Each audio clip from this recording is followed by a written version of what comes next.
Broadcasting live from the tomb of the Spirit Dragon on the plain of Tarkir. This is Tap Tap Concede. Hey everybody, how's it going? Welcome to Tap Tap Concede. I am James, and I'm joined this week by... Nelson. And... Cameron. They got it right. The first test is passed. It's a Q&A episode, so I thought I'd start it off with a good question there. What's your name? My name is Nelson. Oh, I mean, you already answered. I know, but you asked again. Yeah, I know. It's a little weird. It's fine. That's the level of professionality that I'm bringing to this podcast. I appreciate it. You shifted over to perfectly fit the frame, too, for all the viewers out there. I'm still baffled that I've been ejected from the luxury suite. Yeah. Into this tomb of the Spirit Dragon. Yeah, they locked us out, threw away the key. It's kind of rude. We might be back in the luxury suite next week. It's possible. I'm hoping. Okay. First off, before we get to your questions and the Crack a Pack, of course, I want to thank our sponsors, cardkingdom.com/LRR. That /LRR, that applies the affiliate code. It lets them know that we sent you there. They're just a fantastic place online to get all of your Magic cards needs, whether it be singles or sealed product. If you live in the US, they've got playmats and dice and boxes and all sorts of stuff.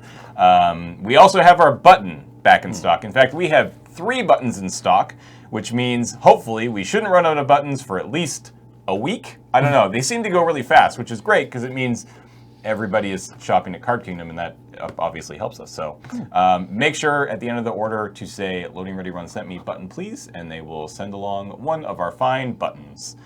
Thank you to Card Kingdom for continuing to sponsor this show and a bunch of the other stuff that we do. Can we get a spoiler of what button they might be? It's Who Dares Bargle with Yargle? Yeah, I believe that is the button that is currently up for grabs. And Question, also, yes. Do you dare? Yes, I do. Absolutely. Okay. All right. I'm pretty sure I could take Yargle. Question, who else makes this podcast possible?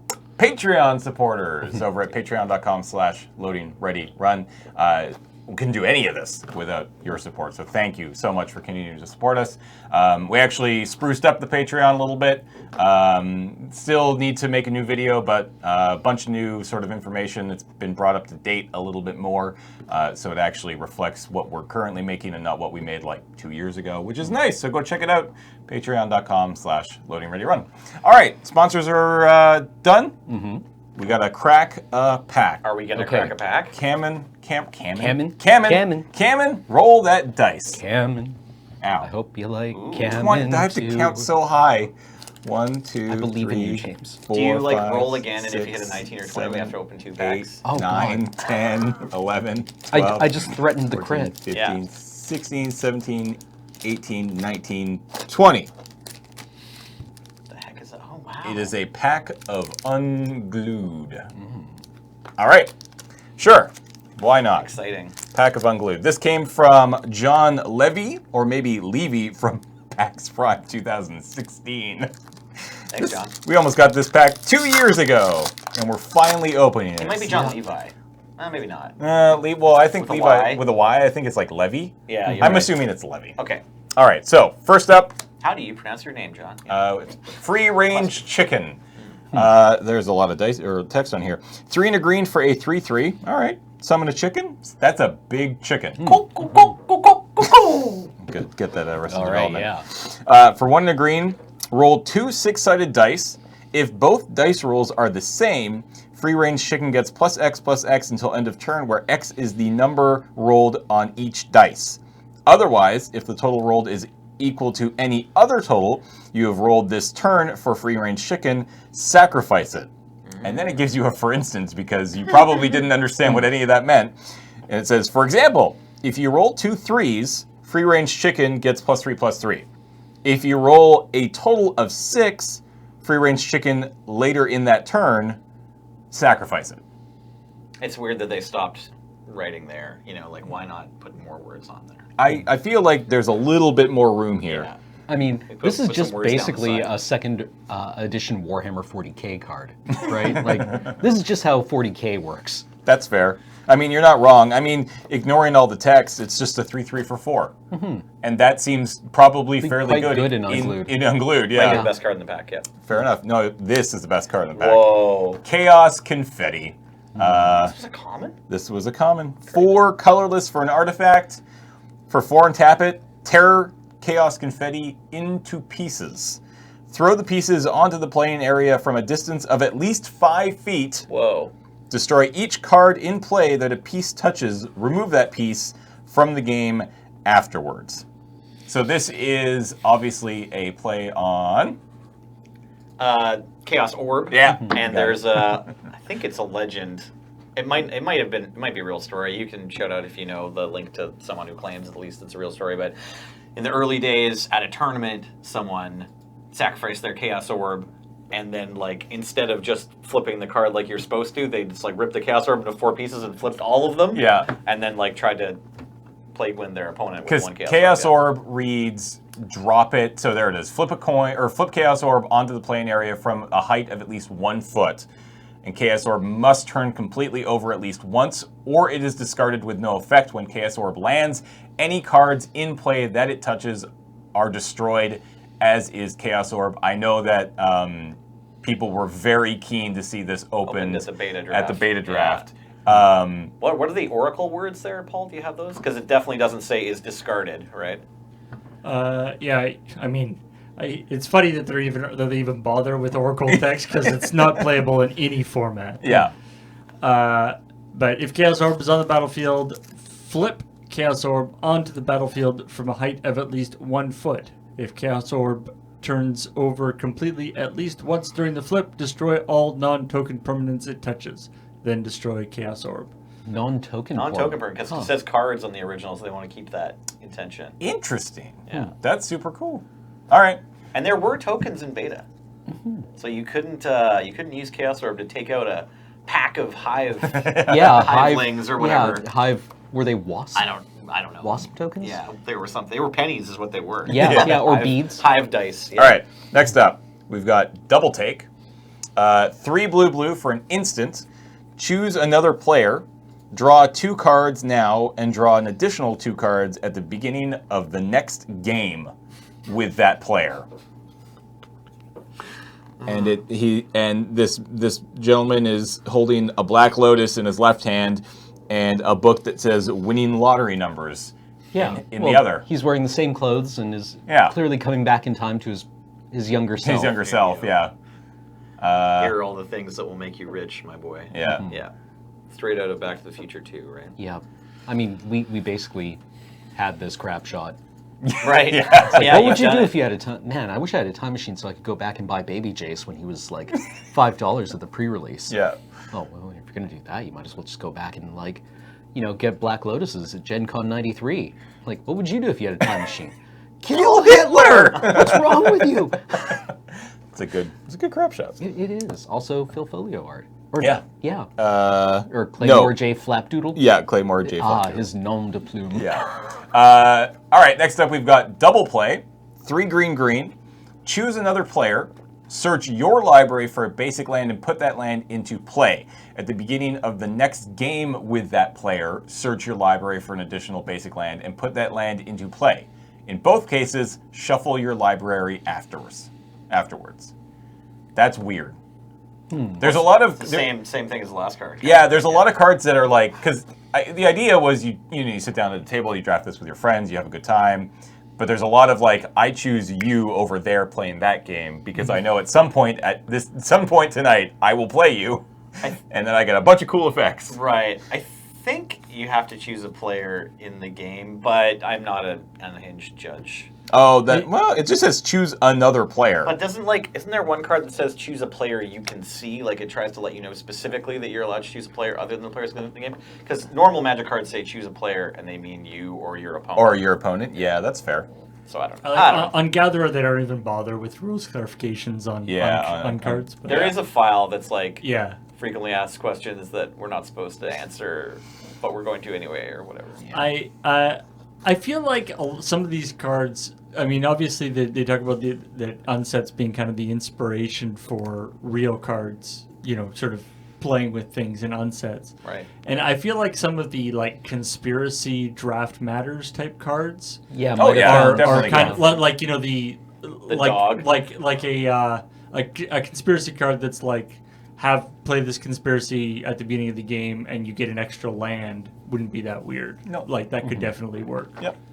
Or the choosing players. There's one the Draft Matters card that's just a 4/4 that has to attack every turn. Yep. But if you pick it, you have to like write down who passed it to you. Yeah. Right, If, right. It's like if choosing you play players. against that person, you have to. attack them. Next up, we've got Crazy Cow. 3 and a red for a 3/3 summon cow. During your upkeep, roll a 6-sided die. On a 1, sacrifice Crazy Cow, and it deals 3 damage to each creature and player. Whoa. This card actually just seems fine, Oh. right? Like, it's not actually doing anything super you know, We don't. 1 in 6 Dice chance that you rolls. get to. I think we're not asked to roll dice regularly in the game of Magic. We flip coins. Sometimes. You flip coins now. Yeah. You still do, like, just recently. Yeah, there unstable. was, no, isn't there a flip coin in core? Yeah, flipping coins. Oh, is normal, though. yes, It's just yeah. that Yeah, it's rolling you're dice, asked yes. to flip. It's not that it's that different. It's just I don't think there's any black border cards that tell you to roll dice. Fair. I want to play Unstable now. It seems kind of fun. Team Spirit, 2 and a green. Instant, all creatures controlled by a target player and his or her teammates get +1/+1 until end of turn. There you go. This is just a normal card now. That is Yep. just a normal card and got that Treese Nielsen, yeah. which is nice. Next up, Goblin Tutor. This has a lot of text. Many words. 1 red, instant, roll a 6-sided die for Goblin Tutor. On a 1, Goblin Tutor has no effect. Otherwise, search your library for the indicated card, reveal that card to all players, and put it into your hand. Shuffle your library afterwards. So, if you roll a 2, you can find any Goblin Tutor. If you roll a 3, you can find any enchantment. A 4, any artifact. 5, any creature. And 6, any sorcery, instant, or interrupt. Now, I think they had already done away with interrupts by the time this was printed, right? So I that believe that so. might be I a little think Easter egg. I think that's just a little silly goof, but Yeah. also Also, I played this card. yeah. Shout out to Quentin Hoover. Rip in R.I.P. peace, Quentin Yeah. Hoover. Next up, Hungry Heifer. 2 and a green for a 3/3. I'll take it. Summon cow. We've got 2 cow. We could go cow tribal right now. During your upkeep, remove a counter from any card you control or sacrifice Hungry Heifer. And it has some very subtle text, some text? flavor text. Moo! And I believe it just says moo. Yeah, I think it's the smallest Is- flavor is- text on any Magic card. Right? It's Is- really hard to read. Yeah. Is this a shout out to Cheers? Is it a show? Norm's favorite restaurant was the Hungry Heifer. Was it? Yeah. I do not Or remember the Hungry that. Heifer, maybe. He would go there all the time, and one time he took Woody, and they do the gag where it's like, the waiter comes along and he's like, "I'll take the feeding frenzy for 2." And the waiter looks at Woody and says, "What would you like?" Right. Because I that's just mean, Norm's usual. I mean, Yeah. that wouldn't surprise me at all, considering Rosewater's history in television, right? Oh, right. Yeah, like, yeah. He existed in that realm, so that's probably fair. Or And then just- the owner of the Hungry Heifer tried to burn it down once, citing what he had done to Norm. I don't remember any of this. I didn't watch Cheers apparently that much, or I was very young, I guess. So I also watched it a bunch when I was very young, but I remember a lot of it going over my head. But I kind of absolutely. I just liked watching Cheers though, because I can remember enjoying Cheers even though I didn't know what was going on. Like, these people are hanging out in a bar having a good time, and like little did I know, like later in life that would be very important for me. Yeah, I ended up doing a lot of that. Cheers was definitely one of those shows that I watched because my parents were watching it, and it was like, yeah, you can watch this show. Like, Right. it's fine. Yeah. Like, we don't care. All right, we have our rare. It is Giant Fan for 4 artifact. 2 and tap. Move target counter from one card to another. If the second card's rules text refers to any type of counters, the moved counter becomes one of those counters. Otherwise, it becomes a +1/+1 counter. I kind of like this interaction. Yeah. It's a neat card. I Yeah. like that you can move a counter that's a Doom, like for instance, a Doom counter to something that's a not Doom counter. Yeah, And loyalty counter. A loyalty, to like yeah. a Planeswalker or something like that. Magic Scepter, Eon counter, or Yeah, whatever yeah. it is. Yeah. That's exciting. That's cool. And then of course, I don't know if that's gonna. Yep, Oh. the card that actually matters in this Yeah. pack, the Mountain. Do you like these? What is your favorite designed unland of unglued, unstable, and what the last one was? Unhinged. Unhinged, which is literally what we're opening. So right? Unhinged was No, the We're first opening one. Unglued. Unglued. Oh, okay, Unglued was the first one, then Unhinged, then Unstable. Right? Yes. So my preloaded answer is Unhinged. I like those ones more than the Unglued ones. Although Okay. they're different, and I totally respect these lands, and they do look great, obviously. Yeah. and I feel like Beta and Unhinged are two of the kind of like most safe, like most popular lands. And I like those. I like both those a lot. Then when Unstable came out, I remember saying, I just don't like these ones as much. And my wife came back to me with just like, yeah, but you will. And I was just like, damn it. It's like she could like see You just inside see it if you do, yeah. and every other Magic player's soul, and it's like, oh no. No, I was not so big on these when I saw them on the table, and now looking at them, I'm like, oh, they're watercolors. yeah, no, these are. And those are just gorgeous. Like this mountain in particular is gorgeous. Yeah, these are very. I just love the. The frame design of it. I think it's really cool. It's definitely not my favorite. I think I actually liked Unstable the most. It's why I bought. That's Unstable. That's the newest one. If you're watching, if you're not watching, apologies. Which is the full bleed, like right to the. There is no border. Which is something they don't do. I love these. I actually bought 10 of these, so I have a draft set. Cool. And they're really great. This is probably my second favorite from the Unglued, and then Unhinged is probably my third. But it's like they're all great. Like if somebody was like, "Here's a draft set of any one of these three, you could just have it," I would be like, "Cool, thank you. I will use them all," because they're pretty great. All right. Spoiled for art on all of them, so the difference is really the border. Yeah, that's fair.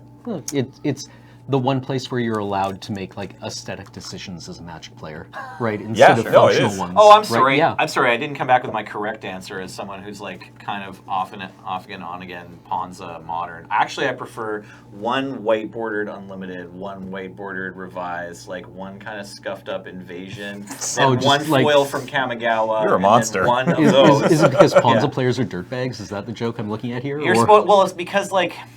Yeah, basically. But in general, like the aesthetic decisions you're allowed to take include like which set of like gorgeous, pretty things, or like maybe you take a like I don't really care. These are the ones that were at the top of the draft lands box, which I see a lot of pros taking. I see a lot of like on the Pro Tour, people are just playing with like maybe they're all the same if they had time, but otherwise they're actually just their standard deck is just full of like whatever draft basics. Right. Or you can go full spectrum the other way, where you're just like, I'm going to on purpose try to tilt my opponent. Right. So you get like one full art, and then like one or two foils, one or two white borders, some in bad shape, one Japanese one. You know, you got to like perfectly jagged it out. Right. Yeah. Yeah. You have to destroy any semblance of order or sense. Yeah, and this is kind of like playing with your lands in front, but in a way that's less lame. Fair enough. Yeah. All right, so that is the Crack Pack. Thank you again to John. Appreciate it. All right, let's get to some questions. I went on to Twitter this morning, to the Loading Ready Run Magic Twitter account, which is at LRRMTG. Make sure that if you maybe missed out on this round of questions, you follow that account, or at least be aware of the account. And check back probably in 4 to 6 weeks, because we'll probably do another Q&A because they're fun and you guys have a whole bunch of questions. First up, Zach, if you were to be part of one of the wedges of shards, which would it be and why? I don't necessarily. I mean, the why is like because they're my 3 favorite colors, but Mardu. That would be my choice.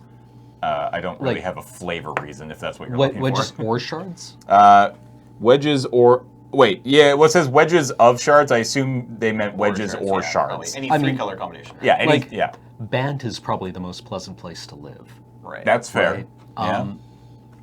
I also wanted to be in a blue-white place if I was like, because there's a couple ways to take this. Like, what are my sort of regular 3 favorite colors of Magic to play? In which case, it's probably Sultile. I feel like those Sultile gives you the most like comfort going into any unknown scenario, right? You've just got like answers for everything. Yep. But in terms of like my own life, I feel like a Jeskai place would be a lot of fun because good libraries. You still get like a blue-white system of order, but you also have like some excitement, you know.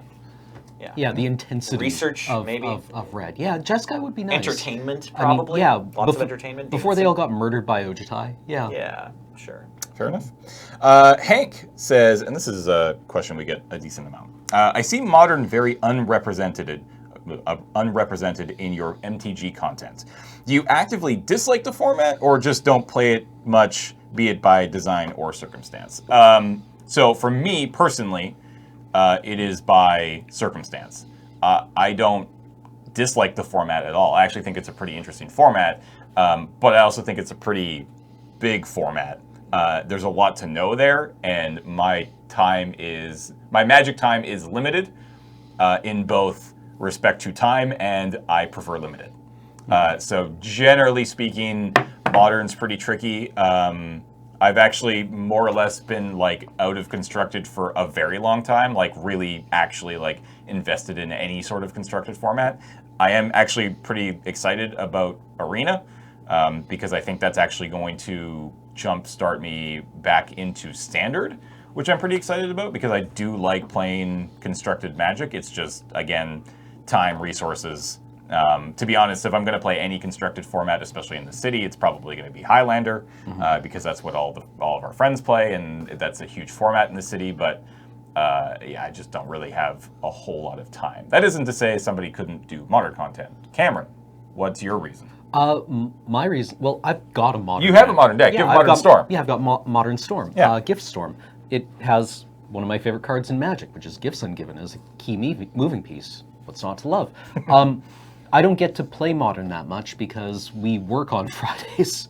Yeah. Right? And F&M, when they have Modern events, are usually when we're working. Also, I don't have the time to keep up with a Modern meta. Like, it's a big format with a lot of, like, innovation in it, a lot of different good decks that make it, it's pretty important to keep up with what's going on in Modern if you want to be competitive. And I just can't dedicate it that kind of time, right? And also, I really also prefer limited. Nelson?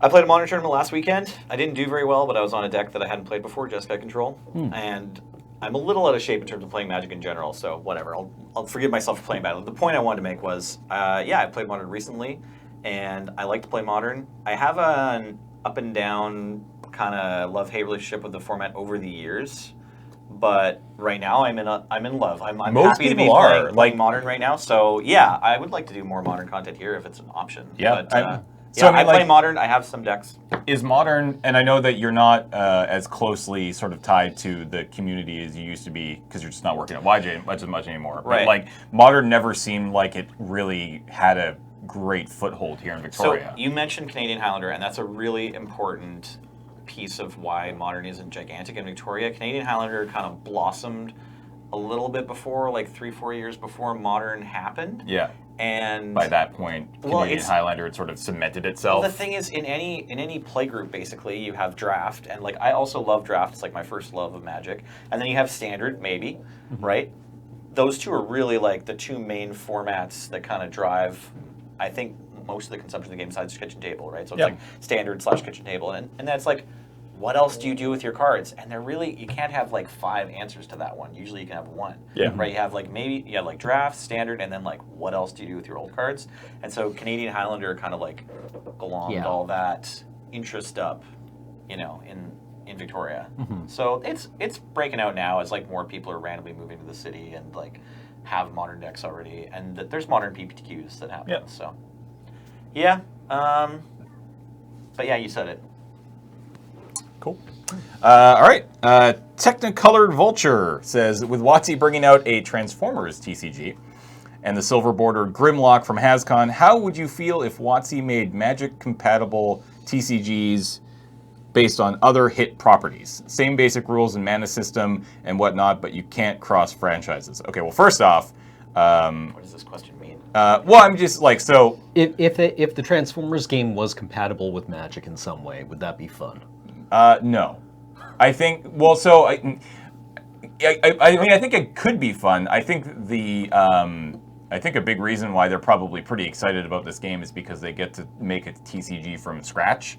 Like, with Magic, you are shoehorned into a lot of really old systems that have been, over the last 25 years, developed in much sort of better, intuitive, and friendlier ways for new players. Like, Magic is, I think a lot of us here would agree, and a lot of people watching would agree, is one of the best games, if not the best game ever made. It gets touted as that a lot.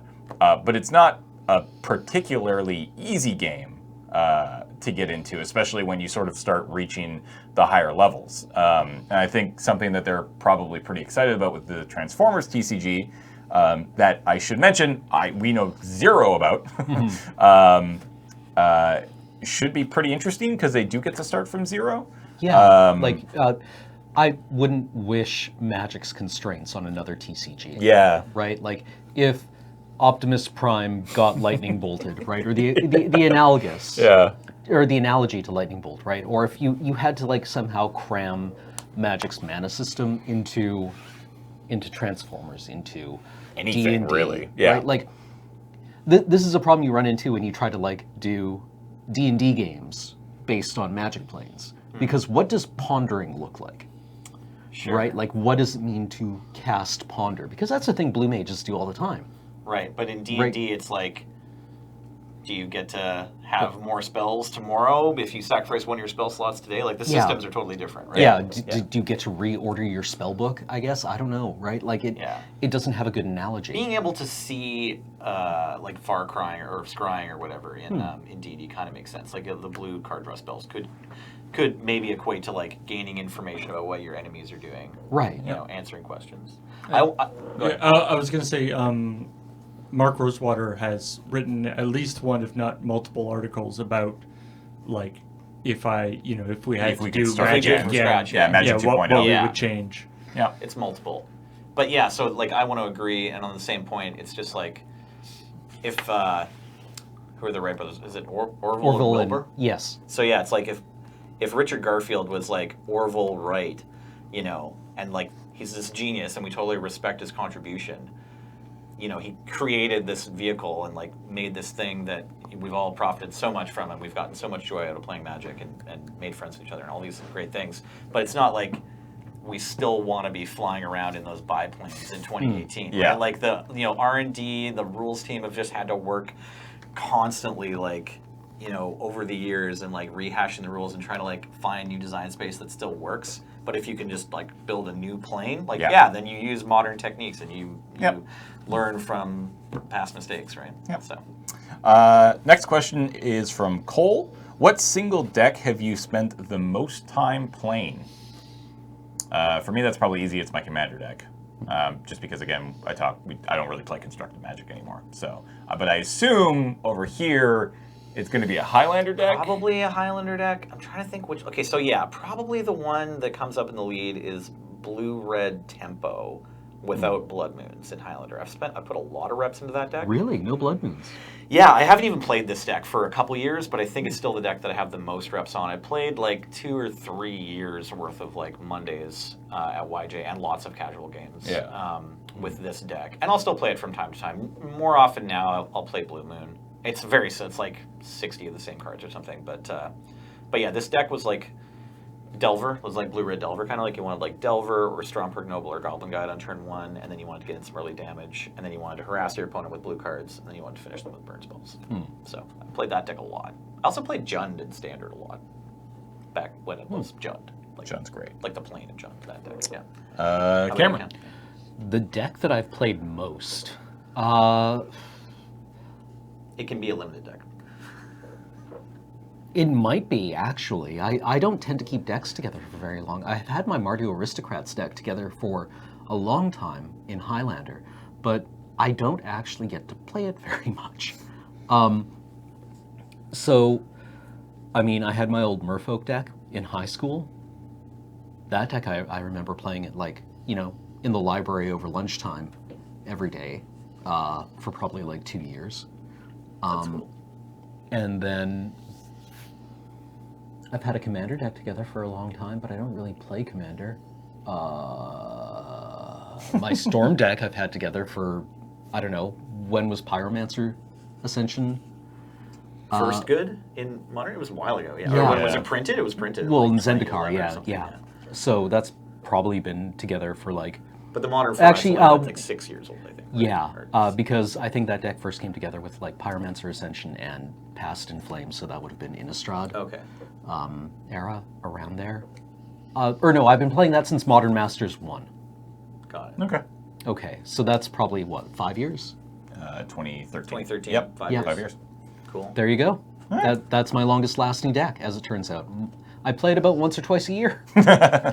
Did you started off with Pyromancer Storm and then it turned into Gift Storm later? Or, Yep. As I was gonna say, if you figured out Gift Storm back then, good on you, because like that deck was it was really cool. I played it last summer, but I thought nobody played it before like a year and a half ago or something. Yeah, like it was weird. Gifts didn't really have a home in Modern. Yeah, right? yeah. Because it was like everyone was trying to play it in figured like. out how to like get 2 cards and just reanimate Elishnorn. And so Yeah, that was well, happening yeah, a bit. there were a lot of reanimator shells, and then like Yeah. value gifts package where you were getting like Life from the Loam and Raven's Crime, and people are like, but it's just a little too slow. yeah. It's a little too slow, and then Storm players were like, wait a minute, I can just get 3 rituals and a Grape Shot. Yeah.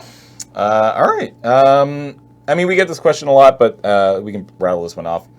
With a return to Ravnica, what plane would you each like to revisit in a future set? Nelson. I think we should go back to Lorwyn. It's probably not my favorite, but I think it's the one that makes the most sense. I think so. My answer was going to Lorwyn or Mirrodin. we went back to Mirrodin once already, right? Yeah, but I want to go back again. Yeah, But it's not there anymore. Yeah, but I want to see what's going on I want to there. go to New Phyrexia. Yeah, I guess. Yeah, sorry, New Phyrexia. New Phyrexia, yeah. I mean, I'd love to see New Phyrexia. I think we're definitely going to see New Phyrexia in like 2 years. Yeah, so probably. like one of the reasons why I want to go back to New Phyrexia is because that's the set that we came back to the game on. Which would be kind of cool to go back. So because I never did the first one. I want to see what's happening on Alara. Yeah. Now that all the shards have been mashed together, and then I feel like we've had this whole Nicol Bolas arc, so to me it kind of feels like we have gotten to visit Alara. Like Johnny and Nicol Bolas are around, and they were both big fair parts enough. of Alara. My inside baseball answer is Dominaria, but with a focus on Sarpedia. Ooh. Oh yeah, that's right. Yeah, we're supposed to remake Fallen Empires Empires together. Yeah, Yeah. we need to do that. I wanted to also say Dominaria because and then I also really wanted to say Ravnica. Yeah, Other just than stay on Ravnica. the planes we should go back to are Ravnica. Yeah, I want to hang out on Ravnica. It's my favorite plane. Like Yeah. it was when the first set of Hmm. Ravnica came out, I got like more into playing Magic than I had been. Cool. Yeah. What is your favorite keyword mechanic that we haven't seen in a while / isn't evergreen? That's from Michael. Epic. Convoke. I mean, we saw it like 2 years ago, but I just want more epic cards. God damn, Epic's so stupid. Just thought about your answer. Sorry, Cam. Sorry. Like a good 5 seconds. Yeah, your brain, what I said. I was your trying brain to actually answer my took own steps to question. protect you from that answer, and then you were just like, no, I'm going to listen to this. There's only 5 cards, right, with Epic on them. I play the green one because it's in my snake deck. There it is. Endless Swarm, 5 green, sorcery. Put a 1/1 green snake creature token into play for each card in your hand, and it has Epic. And you're like, what the hell is Epic? Well, it reads, for the rest of the game, you can't play spells. At the beginning of each of your upkeeps, copy this spell except for its epic ability. Epic is stupid. So it's Don't bring back Epic. There are 5 big expensive spells that basically should all win you the game. The black one might not, but the other 4 should probably win you the game. The white one grabs enchantments. Yeah, right? the white one was actually an extended deck. Was it? Yes, absolutely. Nice. Yeah, it's called Eternal Dominion, I want to say, or it's called Enduring Ideal. That's right. Sorry, the blue one's Eternal Dominion, right? So, yeah, you go get like Moat immediately, or not Moat, but something like there's another white enchantment that's like Moat. Yeah, there are a lot of decks that you could strip all the enchantments out of and wouldn't necessarily win you the game. You have to build your deck around this Yeah. card. So the deck is usually just like maybe a few counter spells and lots of ramp, so you can get up to 7, and then this, and then enchantments such that like I don't know. There's some way to like you get like solitary confinement, I think, so that you can't like take damage. I assume you get Epic Form of is, the Dragon to win the game. I assume Epic is just so high up on the storm scale that it's pointless for me to even say that, but I don't care. I think it's a hilarious mechanic. Undying Flames, they This one's would just almost unfair. they would almost do as just like an enchantment. Remove cards from the top Yeah. of your library from the game until you remove a non-land card. Undying Flame deals damage to the target creature or player equal to that card's converted mana cost. Yeah. Wow. Like, and here's the Like thing. that's it's not like that good. You can, and No. then you can't Yeah. stop it. Yeah. It's like this. Yeah, I played this one in draft once, and I'm pretty sure I lost. I would hope so. Yeah. Well, It's like if you're slightly ahead or just like on parity of board, it's like when I drafted, I remember thinking like, okay, and now I can just like throw all the rest of my cards at their face and I get to burn them every turn. Like playing Lava Axe is okay in draft, so this should be good. But it's just like, no, they play creatures, they have to burn the creatures. And as soon as you point one of your epic spells at a creature, you're kind of dead. Yeah. All right, sorry. I Cam, want what was- Madness back all the time. I love Madness. Madness is Did you great. like the Return of Madness? Yeah, Yeah, I did. I loved Madness. I like that they fixed it. Like Yes. rules-wise, Madness was way easier to deal with. I mean, like Shadows. Yeah. intuitively, I think everyone knew how Madness wants to For work. sure, for Yeah. sure. Right? Yeah. But like, you eventually have to run into a situation where it's like, Judge, I don't even remember playing any Madness cards this time around in Shadows. Like I definitely, I definitely drafted a bunch. Like I have them or whatever, but I can't remember any moments where I could like pull off I was mid-combat discard, like does something cool, you know. I was just so happy because I was able to do, there was a draw spell where you draw 2 cards, discarded Discard one. 1 spell. Yeah. And then there was a Madness card Right. that drew you cards. Oh, I might have done that too, because Pour Over the Pages also lets you untap lands, right? Yeah. Yeah, I might have done that one. So it's like draw 2, discard, untap 2 lands, discard 1, but then you cast the one that you discarded to draw another card. Yeah, it was like, sweet. super it was cute. sweet. Yeah. And then there was like, there was, you could do all kinds of instant speed shenanigans because Madness was an activated ability. So all I wanted to do was draft sorceries and creatures with Madness on it. Yeah. And then loot effects. Madness is an alternate casting cost. It's like a static ability, but Okay. it'll relate to activated abilities that you have that let you discard cards, Oh, right? but sure. Yeah. Cool. Sorry, I knew someone was gonna. Get in the I comments. mean, So- yeah, well, I mean, like If I let it they fly, that you paused- say Madness is an They, activated ability. they I get to paused hear the about it. video Yeah. instantly when I said it. Yeah. So the Right, comment was already in the air. Right, and then yeah, they it's already unpaused it, and then Okay. they'll make another comment They'll saying edit. like, Oops. All right. The Angry Red Bird. And I'm curious what you say to this, because the fact is that whatever answer we give, there's going to be a bunch of people out there who are like, not really. What is the most underrated limited format, in your opinion? So what I mean is that I could say I think the most underrated limited format in recent memory, like within the last 8 years, is Triple Theros. But I don't know, but I'm sure that hundreds of you are like, what? That's like my favorite draft format. Right. That's not underrated at all. So I don't actually, that's probably my answer. Because I really liked that draft format a lot, but I think a lot of people did. So I actually don't know if it was underrated. I liked it, but I know that people hated it. Like, so Triple Theros and Triple Zendikar were both like actually bad formats. But if you just liked what they were kind of both solved. You're Yes, supposed to be. they were. There's a certain aggressive deck that was like the best deck. So if you could get it, you're probably going to win. But things happen, and of course you still play out the games, right? And so if you just liked playing out those games, then you liked that format. Yeah. But it didn't have. Neither of those two formats had the same kind of like rich.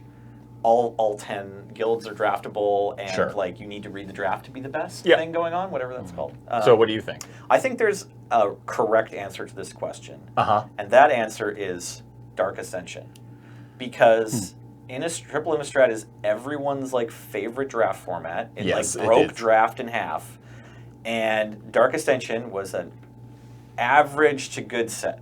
Yeah. It was like a pretty good set Yeah, when you yeah, line yeah. it up with like all of the sets in Magic. There were some cool things going on. Fateful Hour is kind of like a weird mechanic. I always liked Fateful Hour. That comes up sometimes, right? Yeah. So it's like, it just happens to be the like sad little brother or whatever, the redheaded stepchild next to Innistrad. So it's Yeah. all fair. Yes. So everyone remembers having to open a pack of Dark Ascension first before. Was it 2 packs of Dark It Ascension would by have been. then? It would have been 2, They right? It changed would it by have been. then? Yeah, I think So it would have it's been like- Dark Ascension. Yeah, Dark Innistrad. Ascension. I can't remember if that's right or not. But anyways, Committed you the definitely. cardinal sin of not being Innistrad. Yeah, exactly. You definitely had to open at least one pack of not Innistrad and then not be able to draft Spider Spawning and Yes. live your life. And everyone was doing that, so that's I think why, that's fair. That's why I think Dark Ascension is the most underrated draft format. When it's not that bad. It's like a decent draft format. Dragon's Maze. Yeah? It had Nivix Cyclops. Fight me. Fight me, you cowards. Nivix Cyclops was an awesome draft card. Me too. I think so too. I don't know. I thought everyone is everybody like- did like that format. I thought everyone hated Dragon's Maze. Really? Yeah, but Okay. like I mean, there was a lot of like, My play group thought all 10 guilds were draftable. That Yeah. was my favorite deck, though. Was just but like drafting I think Dreamer everyone or was Straight like Visit. Yeah. clue stones. Yeah. Aw, I wanted like, I don't know. Right. Yeah, but yeah, I mean, my recollection of Dragon's Maze was that it landed with a wet thud after kind of like really exciting environments in Return to Ravnica and Guild Pact. Yeah, this is like one of the things about how Magic is so many different things, because if a set lands in the constructed world with a wet thud, the limited players can't stop talking about it. Yeah. You know what I mean? Because like they're the same players, like Right. Like, but it's like in terms of limited play, like say you never had to like sell your cards back to Card Kingdom in order to afford your next draft. And like, all drafting ever was cube or whatever, or Sure. it was all Phantom. I think people would look back and love Dragon's Maze because there was tons of cool things in the set, right? Like all the uncommons basically were good. And, trying to get your mana together was like an interesting struggle. I don't know. I thought that format was great. All right. Okay. I was thinking just not that people didn't think it was good, but just because not enough people got to play it. I think like original Conspiracy. Okay. Oh yeah. Because it was so much fun to draft, but you had to actually like buy a box of it and like we're gonna get a bunch of people together and draft this. Yeah, as opposed to just drafting with whatever you had around. Sorry, are you talking about triple Dragon's Maze, or were you talking about Dragon's Maze, then a pack of Gatecrash, then a pack of Return to Ravnica? I assume the the official unified one. set. Yeah. Okay, cool. Yeah, because double-checking. Triple Dragon's Maze wasn't actually anything is a draft format, but that wasn't a designed to be format, right? Right. To your point about Conspiracy, I think the single biggest blocking point for Conspiracy 2, Unstable, is that those sets are really at their peak when you're drafting with people you know and people you're comfortable with. And I think that obviously that's going to hurt a format, because it's not like you go down to your local game store on a Friday afternoon or a Sunday or whatever, and you are going to just pick up a draft of 2019 with 7 people you don't know because you're familiar with that experience. Whereas some people absolutely will. Like, don't get me wrong. Obviously, there are people who are more than willing to go down and play Conspiracy or Unclude or whatever, any of the unsets with total strangers. But I think a larger number of people are like, I would rather play that set at home with my friends. So Also, I suppose it depends what you mean by underrated. Like, I think Unstable was like the sweatiest Magic I've ever played in a while, with so many interesting decisions going on, and that felt like I want to see Pro Tour Unstable draft. Sure, yeah. Right? Like, But the problem is, like, you it's like all drafts are Phantom drafts, right? Like, you can't really do a lot with the cards after you do the draft. Right. Well, yeah. but still, that's okay for the pros, though, right? I Right, want to see pros playing Unstable and being like, might have the countdown as at 0. And right? Like, how do I play around this card? Because that's like an interesting decision. I think there's like a lot of fertile ground for really competitive Magic. I also, I would really enjoy listening to Marshall and BDM commentate some You unstable got draft. unstable You know drafts? what I mean? Yeah, that'd be awesome.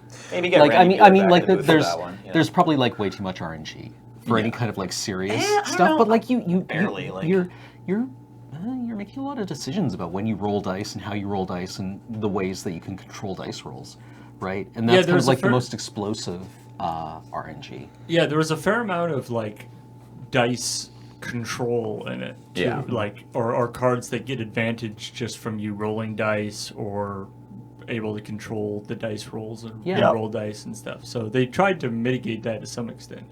Yep. All right, let's move on to some more questions here.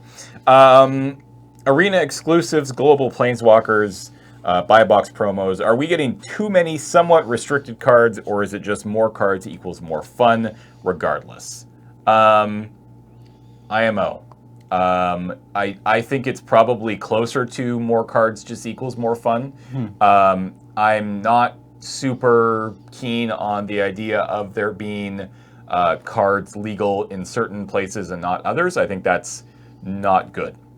I think the idea of standard being different in China than being different in North America than being different in Arena is weird, and I straight up just don't agree with it. That being said, when it comes to exclusives and global planeswalkers, and if we got away with the idea of the legality of them in whatever set they're at, I think I'm much more in favor of a lot more special cards than what we were getting a few years ago, which was way too much just product. Like they were just putting out so many sets, whether that be the the 4 main sets, and then there's Commander, and there's the Master set, and oh look, now here's Conspiracy 2, and here's a dual deck, and oh by the way, here's a From the Vault, and it's just like that was just too much. So I'm glad to see them sort of step away from that and maybe put more focus on special exclusive cards. So that's my opinion on that one. I don't know if either of you have thoughts or opinions on that. I think the only thing that really runs the risk of really steaming my hams are the buy a box promos that aren't available anywhere else, like the Fire Speaker. Yeah, so Sunsong and Fire Speaker. I was like, this card is fine. I don't really want for it. M19? Yes. Yeah, Okay. there was the take an extra turn. It's the Oh, time lock, right. yeah. And it's right. this is actually might be a kind of a good card. Yeah. But it's only available if you buy a box of M19, and I'm like, I don't like. Right. This I don't like. So like, yeah, go ahead. But otherwise, like the Planeswalkers, the special Planeswalkers, are just gorgeous, and they're essentially a collectible. Like Yes. they're swag, Yep. right? They're alternate art versions of existing cards that are abundantly available in other sources. So if I want to play that card, I can just get like a normal non-foil pack version of it, right? Yeah. So That being said, I want the Liliana. It's so pretty. I think the plan from R&D to allow these formats, Arena and Chinese Standard, to be somewhat different from regular Standard is fine, as long as the way in which they're different is like pretty irrelevant. Like having, they have intro player decks that have like Liliana's companion or whatever is in there, and it's No, like, I agree. it doesn't matter, right? Like it's not gonna win a tournament. No. Or I mean, if it's in a deck that wins a tournament, it's just another filler card, right? It's not important that you go out and get those cards, and that's been the case with most of those. However, they did it feels like they're pushing it. So like when Mythic Rare first came out, they told us that Mythic Rare wouldn't include any dual lands, which I'm pretty sure they've like kept to their word. They also said it wouldn't include any 4-ups in tournament decks, and they printed Lotus Cobra and Zendikar. Yeah. And yeah, like I guess they wanted to see if we remembered that they said that, and they maybe wanted to find out like whether they would get away with it or whatever, or whether they could push this. Like Vengevine. Right, and then the same year, the same block, Vengevine came out. So they printed Firesong and Sunspeaker as a buy a box promo exclusive, and I think everyone's like, that's fine, right? If you need that commander, you're gonna have to trade for it, or just buy a box. But now they're printing a card that I have seen, like the Facebook groups that I'm in for Magic, like there's lots of people asking to get them. Yeah. Because this obviously is like a real card. This is like a potentially important constructed card. So that also steams my hands, and I'm not very happy about it. And I think they shouldn't do that. Yeah. Yeah, it's very disappointing. I forget what it's called. The Take Extra Turns card? Yeah. Nexus of Fate, right? Yeah. So this card is 5 generic and 2 blue, instant. Yeah. Take an extra turn after this one, and then shuffle Nexus of Fate. And then also, if Nexus of Fate would be put into a graveyard from anywhere, reveal it and shuffle it into its owner's library instead. So normally these cards, I think I mentioned this the first time we saw this previewed or whatever, it's like normally Take Extra Turn cards these days exile themselves. It's like does the opposite. Yeah. It's expensive, but it's an instant. So you can like play it in a draw go deck that then closes the game out with taking extra turns. Now, hopefully, and more likely, this won't become a powerhouse in Standard or Modern.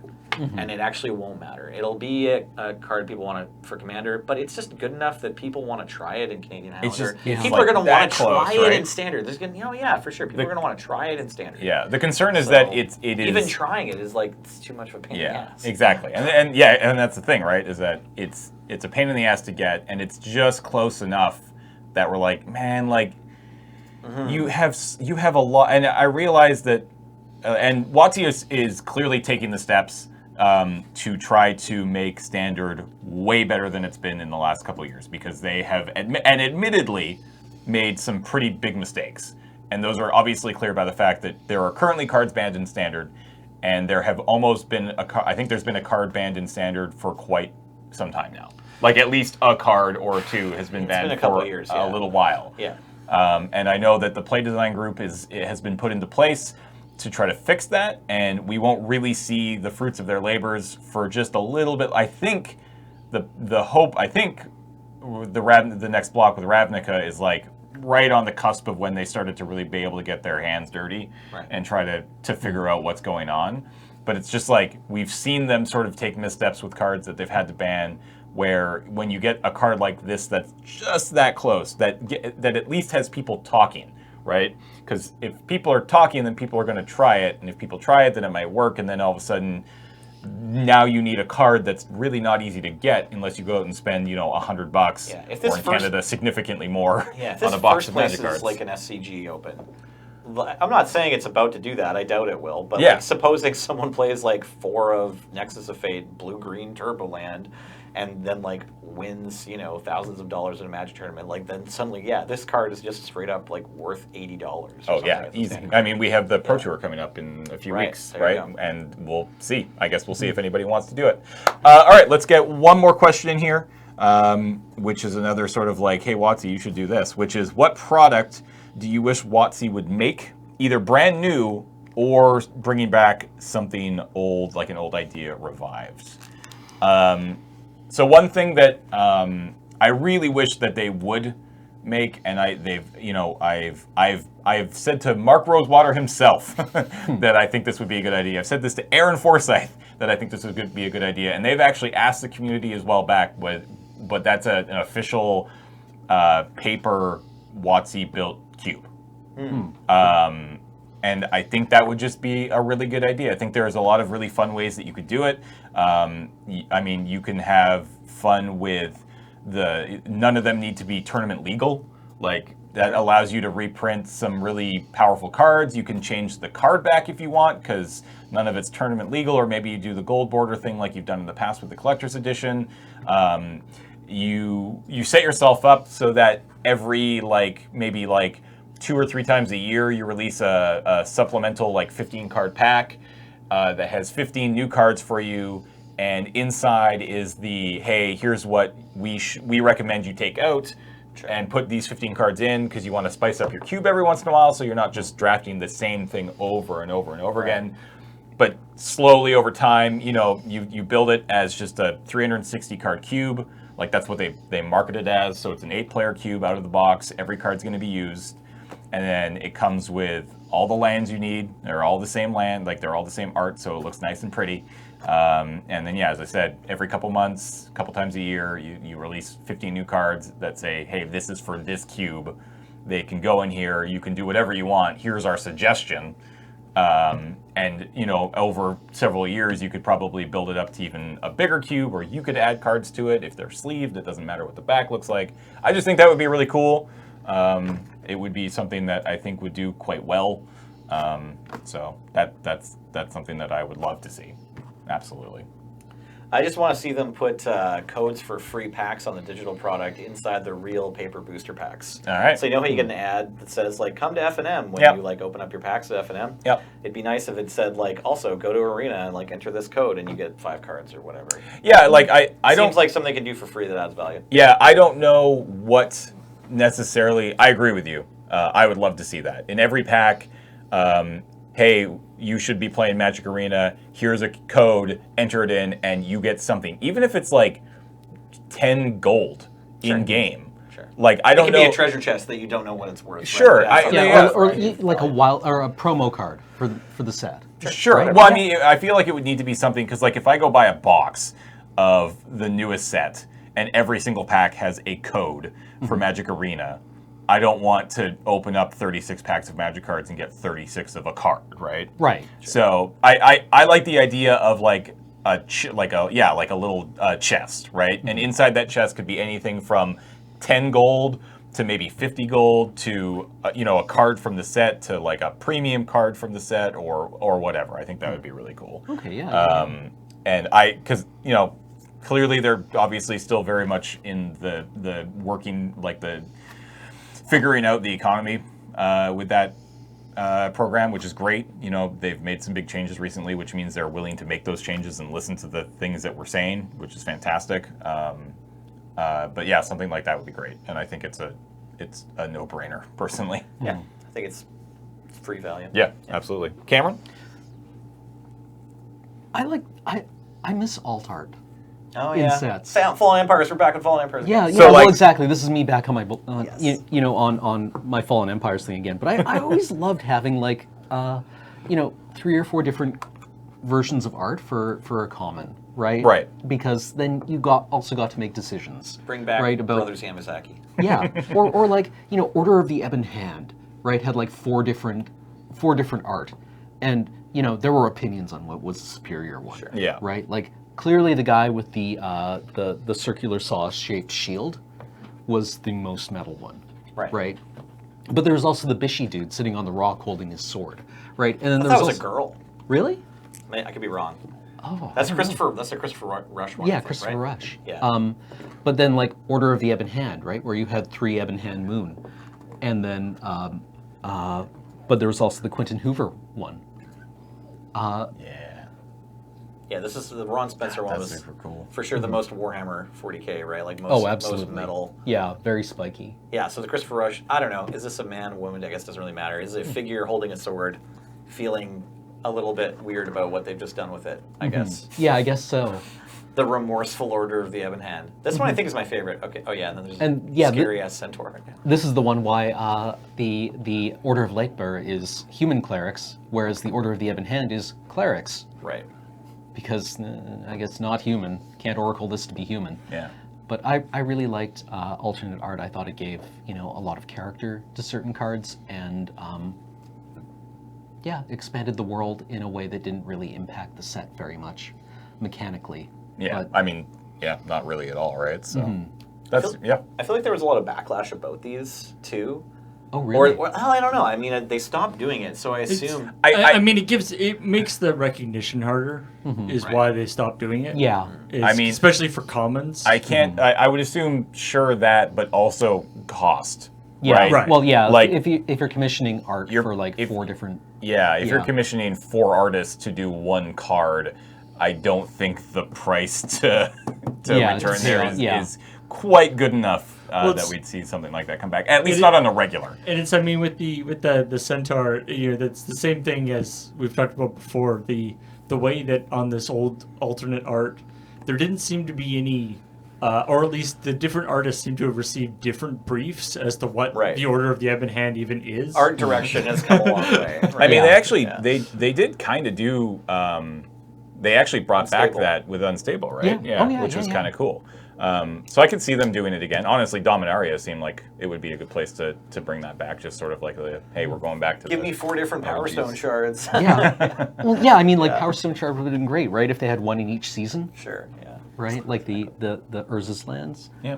But strip mine. What's the best strip mine? I like the one with the tower, right? What's the best Mishra's Factory? But people seem to agree on winter. But it's possible it was just in the rare slot or something. I don't know. Yeah. By the way, strip mine is the bane of my card recognizer Oh yeah. Oh. because there's it's basically all the same image, Yeah. but this image and this image and this image are actually distinctly different. They're like they just zoomed in on one piece of art Yeah. or something. It's very odd. Like, Weird. they had a very distinct idea of what the strip mine was supposed to look like, and then just had multiple angles. copies of it. I love it. Also, maybe it just looks like a wood table, and your card recognizer is already like kind of looking at it. Maybe. All right. Those are a lot of really great questions. Thanks to everybody who asked them. Again, make sure to follow the Loading Ready Run MTG Twitter account at LRRMTG if you want to get a chance to ask us questions. Next time we do one of these episodes, which will likely be in, probably September or something like that. So keep your eye out on stuff like that. Thanks again to John for the pack of Unclude. That was sweet. We got a dope, cool little mountain now. And just before we close it out, thanks to our sponsors again. Paul, remind me in which order I'm supposed to do these. First. Cardkingdom.com/LRR first, apparently. Thanks again to their continued sponsorship of this program and a few of the other things that we do. We really appreciate it. And of course, Patreon, patreon.com/LoadingReadyRun. If you want to support us over there, go check it out. We will be back next week with the Core 2019 nickname episode. So stay tuned for that. It's going to be a good episode.